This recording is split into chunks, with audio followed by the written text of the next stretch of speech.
Good morning everyone. Welcome to the fourth technical session of day 4. Today's technical session is on nutrition during adolescence. It's my pleasure to introduce our today's resource person, Dr. Uma N. Kulkarni. Ma'am has completed bachelor's degree in home science in the year 1993, master's degree in home science in the Department of Food Science and Nutrition in 1995, PhD in food science and nutrition in the year 1998 from University of Agricultural Sciences, Dharwad. Talking about ma'am's professional experience, she has worked as research associate at KVK Gulbarga, as a training associate in home science KVK Hanumanmatti, training associate in senior scale in home science at KVK Raichur, curator assistant editor in DE office Dharwad, associate editor University of Agricultural Sciences Dharwad, extension consultant, Publication Center at University of Agricultural Sciences Dharwad, subject matter specialist in home science, associate professor at KVK Dharwad, and presently working as professor in the Department of Food Science and Nutrition at College of Community Sciences, University of Agricultural Sciences Dharwad, and even serving as Food Science and Nutrition expert, external examiner, guiding PG students, developing value-added foods to ascertain food and nutritional security for the community, and also involved in transfer of technologies to uplift the farming community.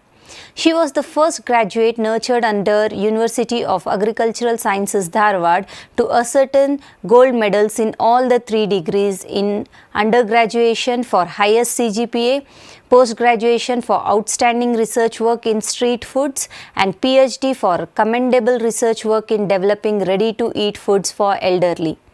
Ma'am's area of specialization is food and nutrition. She has done oral presentation of research paper in 4th International Conference on Innovative Approaches in Applied Sciences and Technologies held at University of Kuala Lumpur, Malaysia in the year 2019.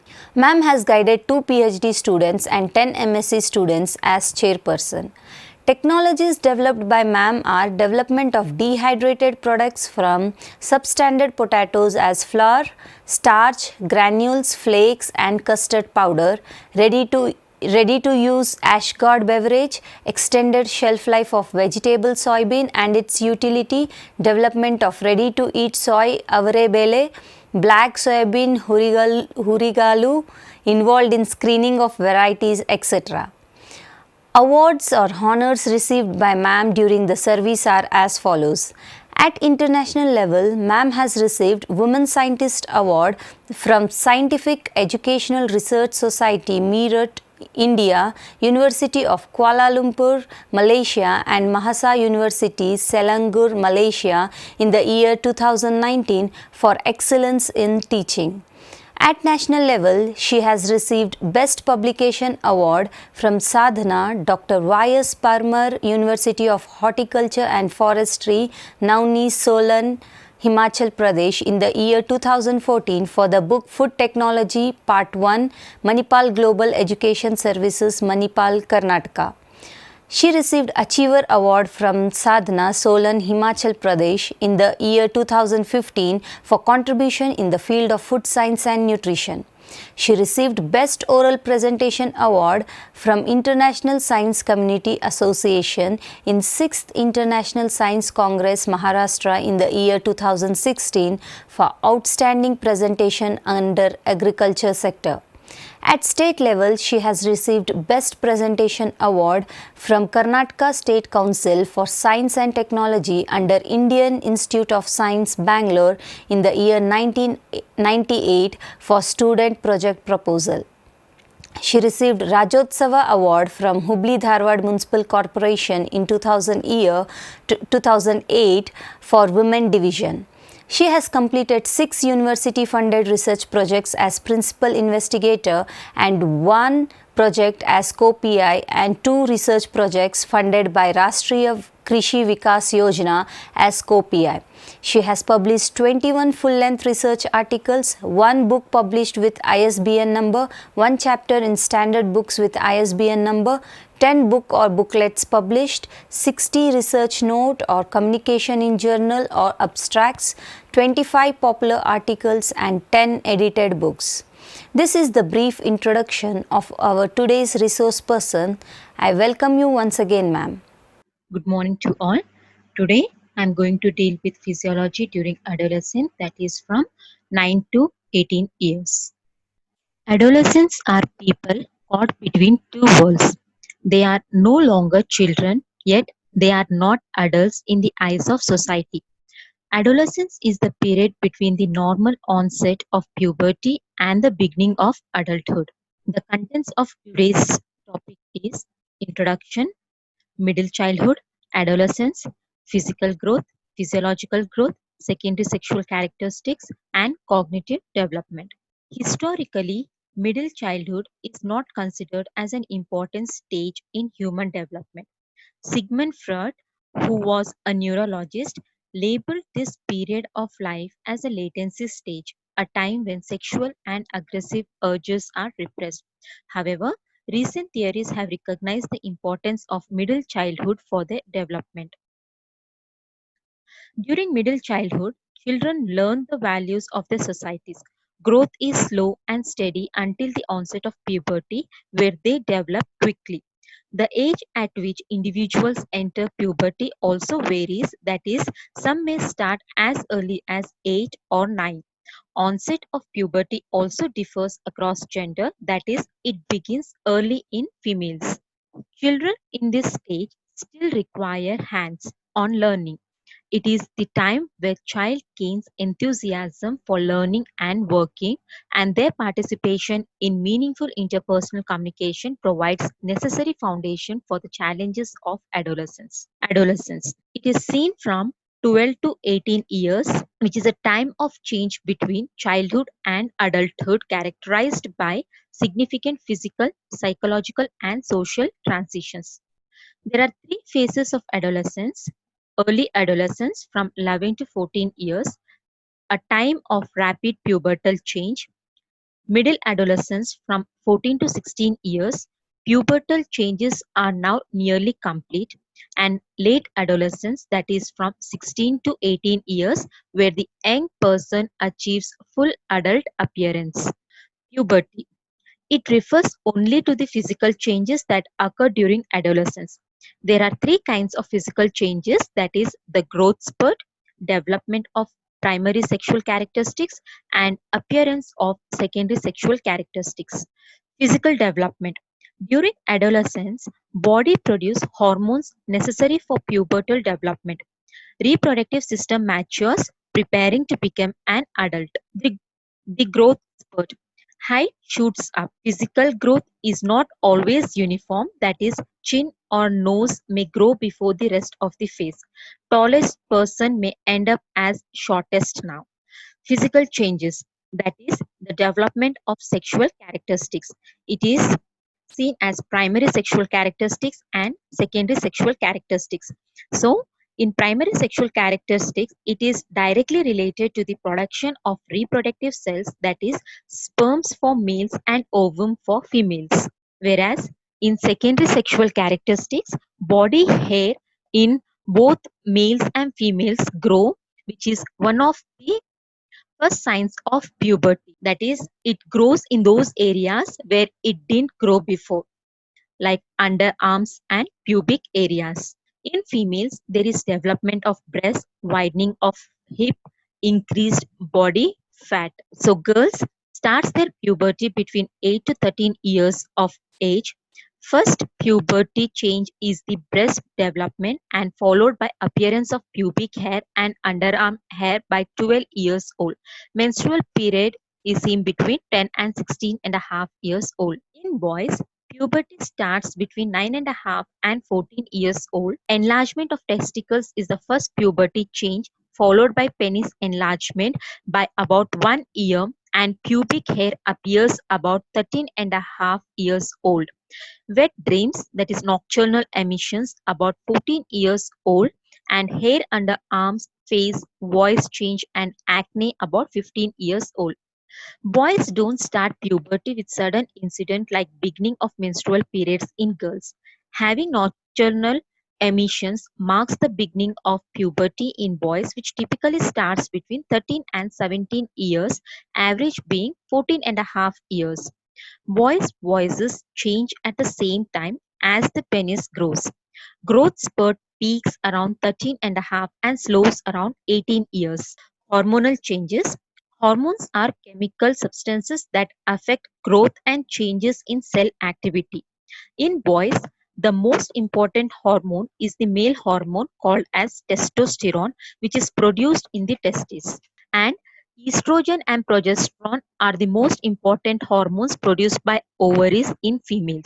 So ovaries also produce some amount of male hormone, that is testosterone.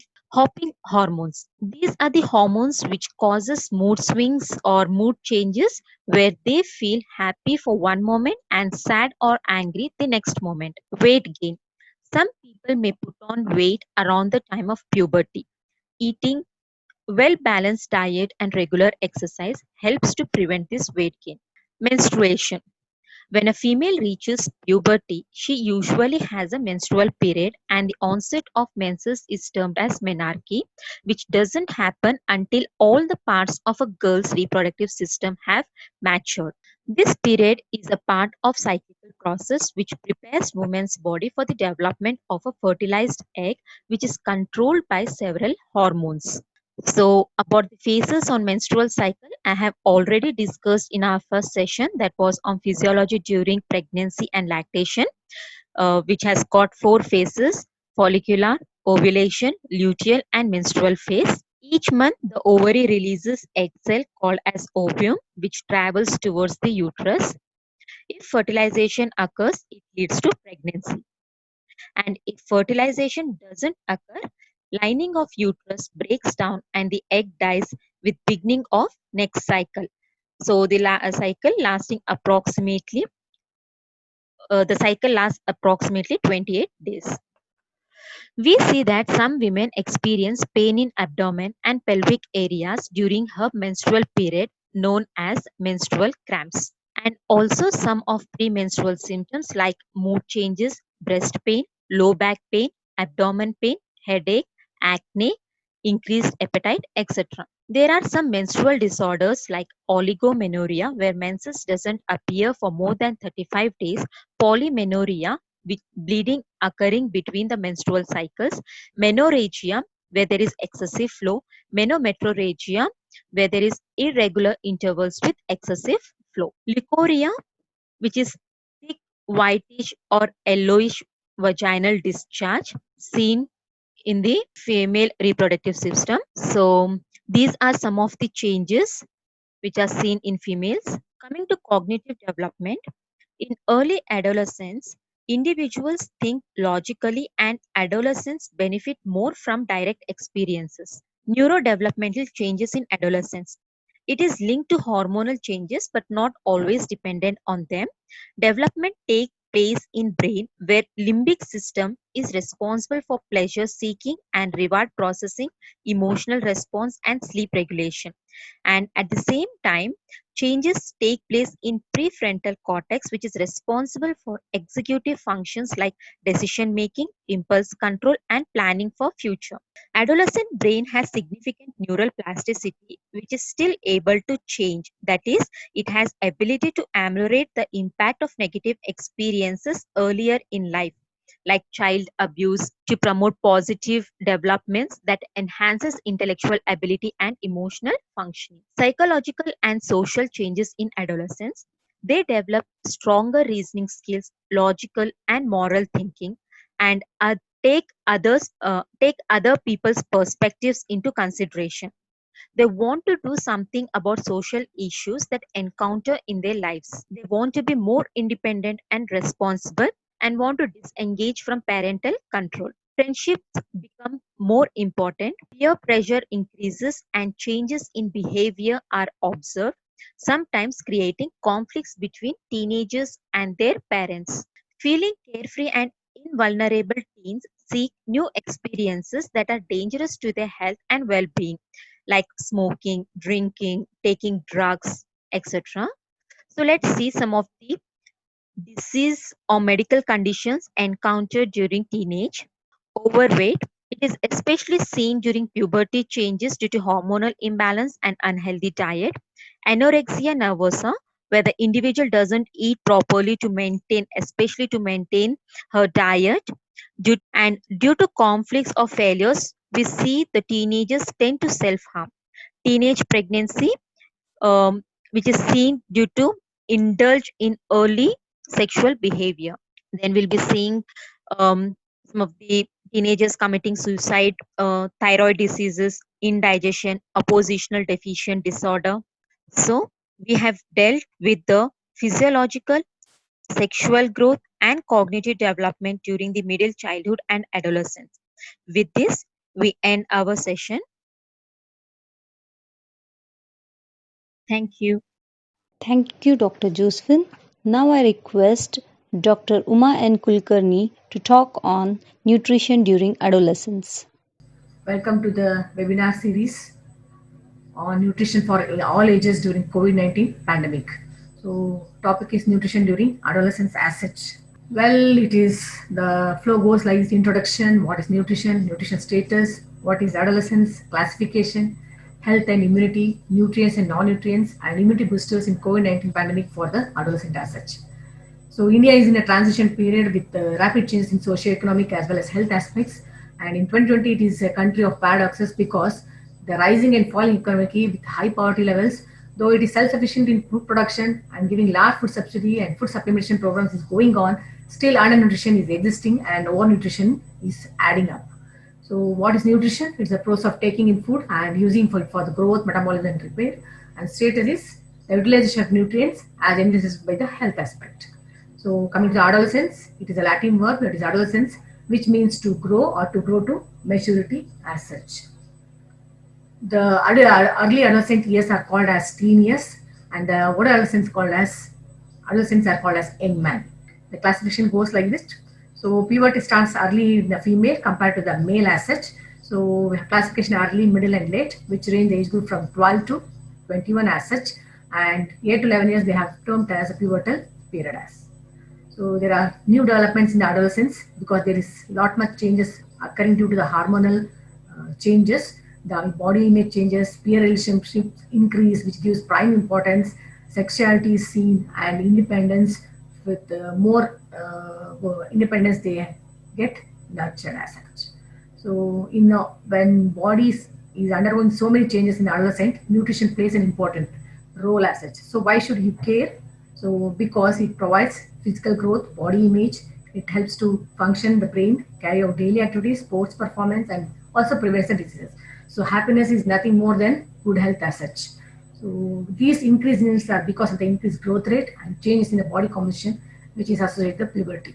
So growth spurt is seen in only during 2 times in the human lifespan. One is in infancy and during the adolescence.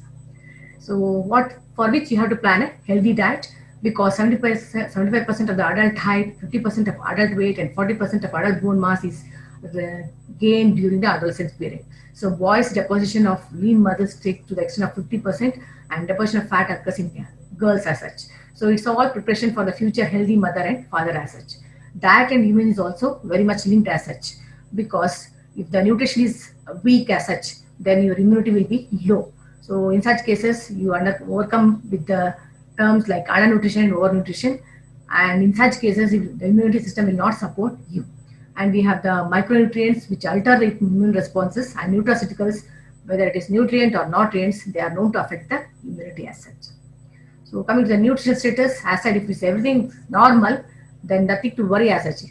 But if it is excess or over, which is called as malnourishment, it is under and overnourishment. Accordingly, we have the undernourishment and the overnourishment.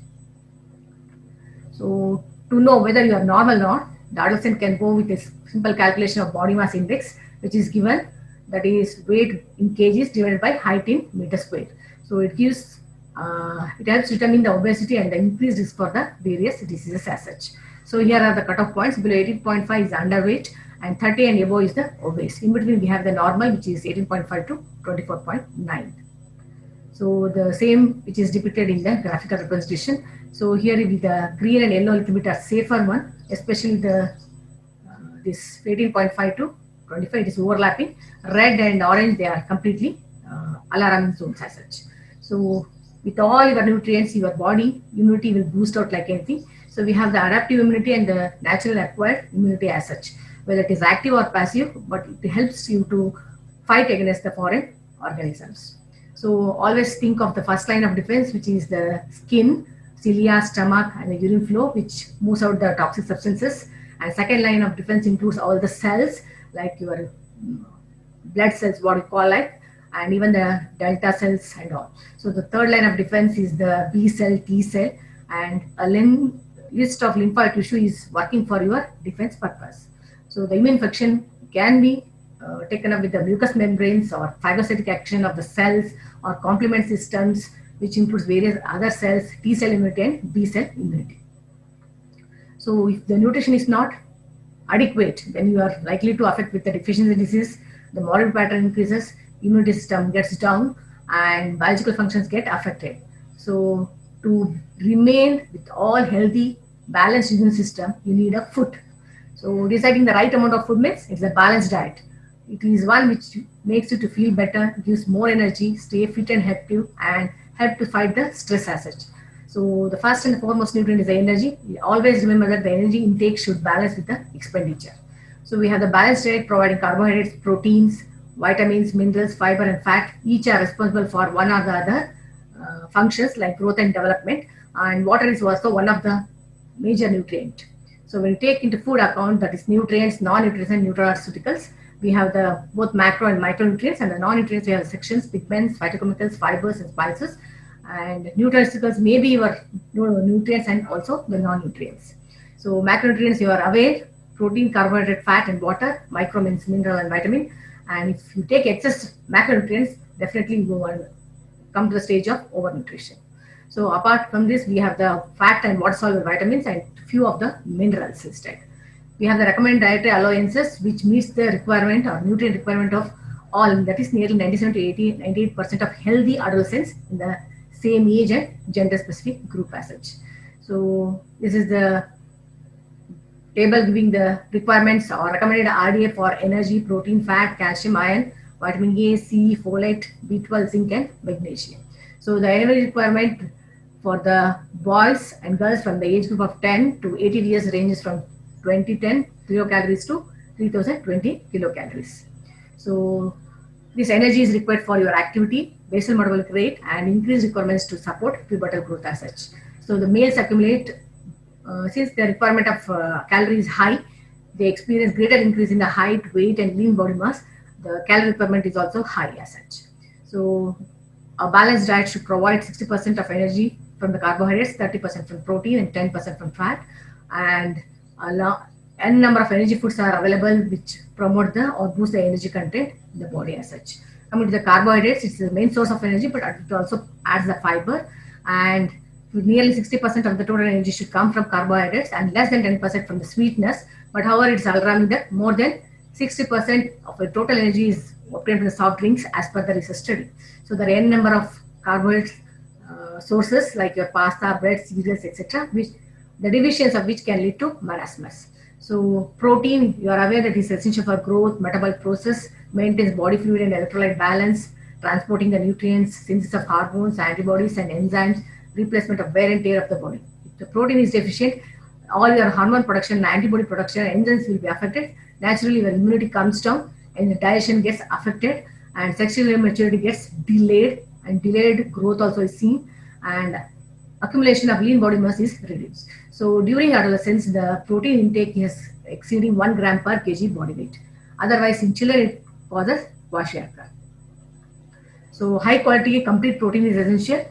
So on an average, 39.9 gram per day to 61.5 grams is recommended for the adolescents age group between 10 to 16 to 18 years as such.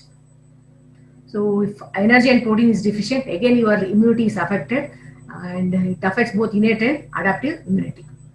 So once you are overnutrition, the obesity is a problem as such. It promotes inflammation and the stimulation causing autoimmunity, and wound healing will be delayed. Susceptibility for respiratory, gastro, and liver infections will increase as such. So coming to the third one, that is the fats. So it is essential for growth and development. 30% of the total energy should come from fat and less than 10% from saturated fat. Omega-3 and omega-6 ratio should be 1:4. Think of essential fatty acids. Always adolescents should highlight the foods which are low in fat, saturated and fat and trans fat. They should think of linoleic acid because it helps during the menarche period. So a wide variety of saturated and unsaturated foods are available as such, and RDA is around 35 to 50 grams per day for the adolescents. So other than this, your omega-3, we have the polyunsaturated fatty acids or MUFA, which is very helpful, and linolenic acids. They have the benefits in the brain development, controlling the blood sugar, reduce the risk for diabetes, reduce the triglycerides, lower the blood pressure. So if not available, this PUFA, MUFA or omega, is very rich in fishes and all. Those who don't consume fish and all, they can consume the flax seeds, which are rich in the PUFA as well as the good fatty acids as such. So supplementation of fish oil is also available as such. So next major macronutrient is the water. So it is involved in generating energy, oxygenation of blood and legs, and maintain the fluidity, body temperature, prevents the loss of calcium, reduces water retention, provides this elasticity to muscles, helps in digestion, lubricates the skin and tissues, and hydrates the brain cells. So on an average, 1 liter per every 1000 kilocalorie intake is recommended for the adolescents as such. And this water constitutes nearly 60 to 70% of the body weight. A number of sources like drinking water, beverages, foods, maybe your tea, coffee, metabolic water, which is produced inside the body, will contribute the total water to the body as such. So coming to the vitamins, so all the fat and water soluble vitamins, they have their own to perform as such. Especially the skeletal growth needs vitamin D, while the structural and functionality of newly formed cells depends on the availability of vitamin A, C, and E. Okay, so thiamine, riboflavin, niacin needs are increased. Your folic acid and B12 are essential for the DNA synthesis and need in higher amounts and tissue synthesis occurring rapidly. So vitamin A have its own functions. One is you are protecting the vision, skin, as well as growth and all. And deficiency results in dry eyes and night blindness as such. And you have the problems of respiratory infections and fat malabsorption. Vitamin A is also known to affect your immunity. So sources are all animal sources are rich in vitamin A. The precursor beta carotene is found in the vegetarian sources. That is all yellow color fruits and vegetables. They provide the beta carotene. So RDA for vitamin A varies between 600 to, that is for all the age groups it is same, that is 600. So your liver, butter, carrots, eggs, green yellow, whole milk are rich in vitamin A as well as beta carotene. So vitamin B for all, they provide a wide range of health benefits. For example, vitamin B1, B2, B3, they are involved in the metabolism of carbohydrate, protein and fat, pantothenic acid as well as folic acid. B12, they are involved in the formation of the blood as such. So again, the supplement range varies, and these are some of the B vitamin rich foods as such. So coming to the next, vitamin C is water soluble vitamin. It has an antioxidant effect that prevents the oxidation of the cells, and any deficiencies are associated with petechiae and scurvy, and it's also associated with the immune issues because there is impaired collagen and synthesis and impaired antioxidant performance. So the sources include all citrus fruits, green vegetables, and amla. Deficiency of this can affect your gums as such, leading to scurvy, bleeding in gums, bruising, and infection resistance is seen, which is very low. Coming to the vitamin D, it is a folic acid, that is, it is a alcohol based as such. It fights the diseases, makes the bone strong, fights for CVDs, reduces the risk of cancer and even type 2 diabetes. It also associated with the immune issues, and recommendation 10 milligrams tocopherol equivalents is the recommended as such. So supplementation of vitamin D is also available. Just get exposed for sunlight for 5 to 30 minutes 2 times per week, or else you can consume foods rich in this content, that's fish, liver, fortified foods, and supplementation can be taken. So coming to the vitamin E, that is alpha tocopherol, which has a n number of benefits. So antioxidant capacity and prevents peroxidation, scavenges radicals, and scavenger the superoxide ion radical and prevents the peroxidation of the lipids. So they are connected with the mainly immune issues, and these are rich in vitamin A foods as such. So coming to the macronutrients, that is the calcium micronutrients, among that the minerals, it is essential for the development and growth. So it is essential that the attainment of bone mass, every day there is accretion of 150 milligrams of calcium which is put in the bones for the adolescents, and the females have the greatest capability of absorbing the calcium at a time of menarche. And as the age advances, around 24 and 26 for females and males respectively, the accretion goes on decreasing. The ratio of calcium to phosphorus should be 1:1 for the better absorbance. So adolescents peak bone mass is attained only during adolescence. If it is less in the mineral density, then they are more susceptible for the osteoporosis in their future life. So the recommendation is up to 15 years there is 600 milligrams per day, whereas for girls, boys and girls after 16 to 18, that is 500 milligrams. So we have calcium fortified foods widely available, and excellent sources of calcium is orange juice, breakfast, bars, bread, cereals, all your milk and milk products. And if you avoid soft drinks, then you can replace with those the healthy beverages as such. So coming to the iron as such, deficiency leads to anemia, paleness, fatigue, and infections. All your vegetarian, non-vegetarians do contain the iron foods. So it is growth at this stage increases the need for the blood volume increase, and menarche increases the need for the iron.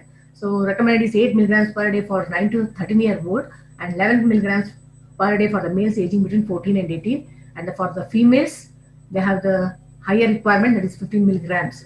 Okay, these are the foods which provide the iron, and a minimum of 21 to 32 milligrams per day is recommended for the adolescents as such.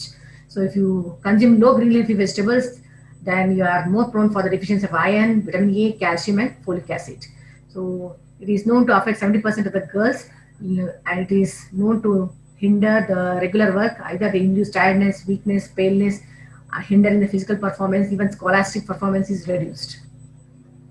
So next is micronutrient zinc, its role in growth and sexual maturation. So it boosts immunity and the energy levels, and it's part of n number of 300 enzymes, that is coenzymes, which helps in metabolism. So recommendation is varying between 9 to 12 milligrams per day. So zinc is very important for the adults in the growth and sexual maturation, and these are the different zinc-rich foods as such.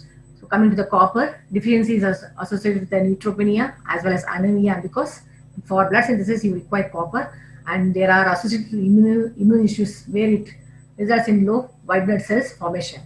So these are copper is found in all these foods, and the micronutrient is one of the selenium as such.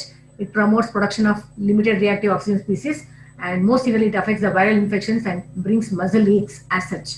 So the recommended intake of other nutrients like B12 is 0.2 to 1 and micrograms, and milligrams of Mg is equal to 120 to 235, which it works as antioxidants and help in immune boosting. So there are other foods which are provided in first menarche to enhance the energy requirement, protein requirement, dietary fiber, fat, and calcium. So because it is during the adolescence the maximum absorption occurs for the growth spurt, and accordingly different foods are provided during the menarche, which are rich in calcium, iron, protein, and selenium, zinc, and all. So other than that, these nutrients, we have the nutraceuticals rich in fiber, probiotics, prebiotics, PUFA, antioxidant vitamins, polyphenols, and spices. And this is routinely prescribed, especially for cancer patients also. So coming to the fiber, the recommended is 15.5 to 35 grams per day and 16.18 grams per day for the female cities. However, it is less than for the recommended. Compared to the recommendation, it is less because adolescents, they don't like eating fruits and vegetables.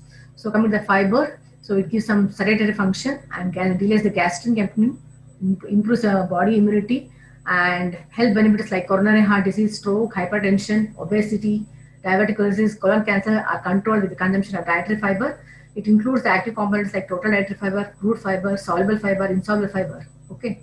So foods rich in prebiotics. So they are allicin, inulin, fructooligosaccharides, all these, and the active compounds beta-glucagon, gums, mucilage, arabinoxylan, oligosaccharides, that is axos, fructooligosaccharides, soluble and insoluble fiber, which promote the health benefits of immune system, fuel for the gut bacteria, lowers the blood sugar level, makes healthy gut bacteria, and antioxidant, anti-cancer properties. So along with the we need the probiotics, which are help in friendly bacteria in your system, prevent diarrhea, reduce the bad cholesterol, lowers BP, and reduce the digestive disorders, and helps in losing the weight as well as belly fat. So the active component is the lactobacillus bacillus, which is working as the probiotics. So the foods which are rich in probiotics are cereals and pulses with dal. Few of the examples I have given, and milk and milk products as such. So the polyphenols, they are known to contain flavonoids, phenolic acids, stimulants, lignans, which help in combating type 2 diabetes, inflammation, heart disease, and obesity. And apart from this, you have n number of spices are used in the daily culinary, which provides the health benefits of anti-inflammatory, anti-cancer, anti-periodic, antipyretic, anti-diabetic, anti-carcinogenic, hypercholesterolemic, antioxidant, antimicrobial activity, hypolipidic effect, etc. So all these spices are part and parcel of the Indian culinary or Indian masala dabba. So that can be used for to enhance the immunity or to fight against the foreign material. So there are n number of herbs in our kitchen garden or the nutrition garden as such. So they are rich in phytochemicals, bioflavonoids, rosmarinic acid, and ethanol. So this provide the health benefits of antimicrobial, anti-cancer, antipyretic, anti-diabetic, anti-carcinogenic, hypercholesterolemic, antioxidant, antimicrobial activity, and hypolipidic effect. So the rosemary, parsley, dill, basil, scallion, rhubarb, coriander, thyme, arugula. These are the mint, which is commonly seen in the Indian kitchens as such. So the extract increases the T helper cells and natural killer cells activity, boosting the immune system as such. So they are, if they extract with water and solvents, they provide maximum benefits as such. However, the food habits of teens are more concerned with the recent past because they are known to skip their breakfast. They are interested in the intake of foods from the other food groups that is outside, increasing more food eating outside and consumption of soft drinks. So they have a very unique characteristics, that is they spend less time with the family, more time with the peer group. They always prefer to eat away from home, and females are found to eat one third of their meals away from home, and the fast food accounts nearly 33% of the total food eaten in the daytime. So eating at fast food restaurant has a direct bearing on the nutrition status of the adolescent because they are high in fat and low in the nutrients as such. So there are health and eating related behavior which is experienced in the adolescence as such. So it is affected by the peer or parental modeling or the availability or the food preferences by the adolescent or the cost, convenience, personal and cultural beliefs, the mass media which advertises particular food, and the body image whether to remain lean or obese or overweight as such. So dietary surveys of the adolescent have shown that in between the ages of 13 to 18 years, they have resulted in two distinct trends. One is underconsumption of vitamins, minerals, and dietary fiber, especially in the females, and higher than the recommended intakes of fat and saturated fat. So for which they can enter into the nutritional problems like obesity, which is having an excessive body weight over the normal weight, that is okay. So even the excess body fat gets accumulated around the trunk, and they also have the eating disorders commonly found, which is anorexia nervosa as well as the bulimia nervosa. So since the peer group influence is very high in the adolescents, so either they eat too less or they enter into the stage of eating excessively. So in the anorexia nervosa, they become very lean, and bulimia nervosa, they still go on eating continuously and they develop the obesity. So here are the symptoms of anorexia nervosa. You can see the photographs. It is a self-starvation, weight loss, intense fear of weight gain, and the body image distortion, which is due to all the peer group influence. And it is found that 1 in 250 females of age 12 to 18 years, they die of starvation, 2 to 5 commit suicide, 20 have decreased bone density, and other problems connected to the sex organs, heart size, and the metabolic rate. So bulimia is bulimia nervosa. So it is a binge eating disorder where it is a serious one in which you frequently consume unusually large quantity of foods as such. What you do is, it is self-induced vomiting. You take laxative, diuretics, strictly dieting, fasting, or vigorous exercise you do and try to reduce. But your binge eating will continue here. So all these problems are associated with the bulimia eating as such. So coming to anemia, I have already discussed how it is caused. It is adolescent girls which, irrespective of the social class, they are commonly affected, and the adolescent also have the premenstrual syndrome, that is physical psychological symptoms which occur 7 to 10 days prior to the onset of the periods, which disappears slowly within the first day or the 2 days of menstrual flow. So one of the important alarm factor is the adolescent pregnancy as such. So the factors affecting pregnancy nutritional status include growth, nutrition stores, age, and the preconception nutritional status. So this will have a complication on the pregnancy, whether on the first and third trimester bleeding can occur, anemia, difficulty in labor, delivery, cephalopelvic disruption, infections, maternal mortality rate increases in women, and the infant also undergoes hazard of prematurity, stillbirth, low birth weight, perinatal and infant deaths, physical deformities, etc. So always the adolescents with all this risk and the infections and this one alarming signs, they should plan for a healthy diet. So the food intake should in a plate contain half of it salads, vegetables, and fruits, and one fourth of carbohydrates, and another with one fourth of protein based foods as such. So increase the fiber, reduce the oily foods, and don't drink the soft drinks. So we have the pyramid food table, which is clearly explains that sweets and oils should be consumed very sparingly, and the base one can be consumed with as per your will and wish. So there is healthy eating. So what? Aiming for regular meals and healthy snacks, eating foods from all the food groups, and balance the nutrient-rich foods, and eating when hungry and stop when you are full as such. So there are certain dietary guidelines. Adequate, well-balanced nutrients foods should be taken to prevent the viable obesity or undernutrition, and no meal of the day should be missed. So avoid junk food and make the foods colorful and attractive with vegetables and fruits. Consume iron-rich foods, and eating habits should not be dependent on the emotions. Who go for home-based diets, and parents should encourage the adolescents to cook at home the nutritious and the taste foods. Apart from this, physical activity is very, very important. There are daily course and exercise. A minimum of 30 to 60 minutes every day is essential. So TV watching and obesity are very much linked. So during the watching time, you can go with the stationary bicycling or spot jogging itself.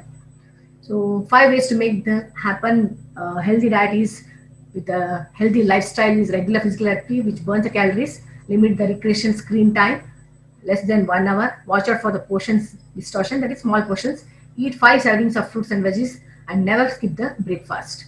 So why you should not skip the breakfast? Because it's a brain food, it improves the performance in studies, improves physical activities, it will contribute for the normal weight, it keeps you healthy. The skipping breakfast is associated with the obesity, and high sugar basket causes a high sugar level which dips fast, making you more hungry and you eat more sugar content. So don't junk the junk foods, and all your fast foods what you eat is unhealthy because they are rich in calorie, fat, sodium, low in fiber, which can cause you obesity, hypertension, heart disease, diabetes, and cancer. They may not cause now itself, but it may lay the foundation. It contains preservatives. Always go for low calorie and low fat meals, snacks, and desserts. Low fat or skim milk drinks are beneficial, and thereby you can prevent all these lifestyle disorders including obesity, hypertension, type 2 diabetes, osteoporosis, anemia, vitamins, and minerals. So healthy snacks do exist, that is your fresh fruits, sprouted grains, nuts, and low calorie and low fat meals, desserts, and low fat or skim milk drinks are possible. So making junk food healthy is avoid cheese and go for paneer or low fat cheese, add plenty of vegetables, avoid frying with grilling or baking, avoid maida or products or pizza based from the whole grain wheat, have low fat or skim milk based products. So high health and hygiene is very important, washing and all. The fruits and vegetables should be washed thoroughly before eating, since it is now COVID pandemic as such. They have to take that it is to be kept in or washed in 3% sodium chloride and then consumed. So always wash your hands well with soap and warm water before and after food handling. So one more thing which I want to endorse here is, so what the street foods which are available now, this COVID pandemic and there is a fear in all that it carries a virus. We need to avoid the outside foods as such. But otherwise, the street foods, and when you come into aspects of food safety, they never go hand in hand as such. So there are n number of foods which are prepared in the streets, like for example samosas, tikkis, another snacks which are prepared earlier only and they have kept for in the rack. So when you go there, they will heat it in the microwave and provide it. So what I say is consume hot foods hot and cold foods cold. So another important point here, you can see the juice maker. Okay, so besides that, this open space he is making the juice. Besides dangers of dust and foreign matter, the uncovered food attract pests, particularly flies and cockroaches. So what are the key points? Proper nutrition and regular physical activities are very, very important for growth. Growth means normal growth and devoid of your malnutrition, whether it is undernutrition or overnutrition, and this will help to prevent the illness. So for prevention of illness, you need to consume a diet which is balanced in with all the basic five food groups, along with the nutraceuticals and non-nutrients also, and that will help for the prevention of illness and boosting your body immunity.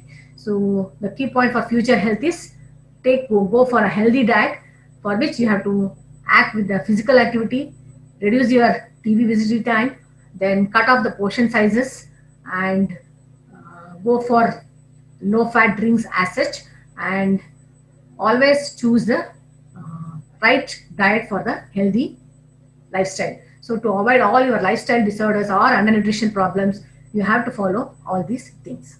So finally, to stay healthy and fit, always exercise. So exercise minimum of 30 to 60 minutes, and your daily course like sweeping, mopping, and cleaning, everything. They can be a house chore. A minimum of 30 to 60 minutes every day is essential, or else it can be divided in 4 days for continuously, which can be gone for the vigorous activities, physical activities as such, and eat a balanced diet. And home food is the best food to provide the body immunity. So maintain a healthy lifestyle. Thank you one and all for hearing the lecture on nutrition during adolescence. So the adolescence, it is a alarming sign that you people are moving away from the traditional foods, and that is the foods which are prepared during the menarche or during the pregnancy, which provide you a better immunity as such. So it is high time to switch back to your traditional foods and make your life healthy and fit as such. So maintain a healthy lifestyle. Thank you very much. I thank you one and all for giving the opportunity to give the lecture on this nutrition during adolescence. I profoundly thank the University of Mahila Vishwavidyalaya, that is of Vijaypura, for giving me an opportunity to deliver the lecture on adolescent nutrition. Thank you one and all.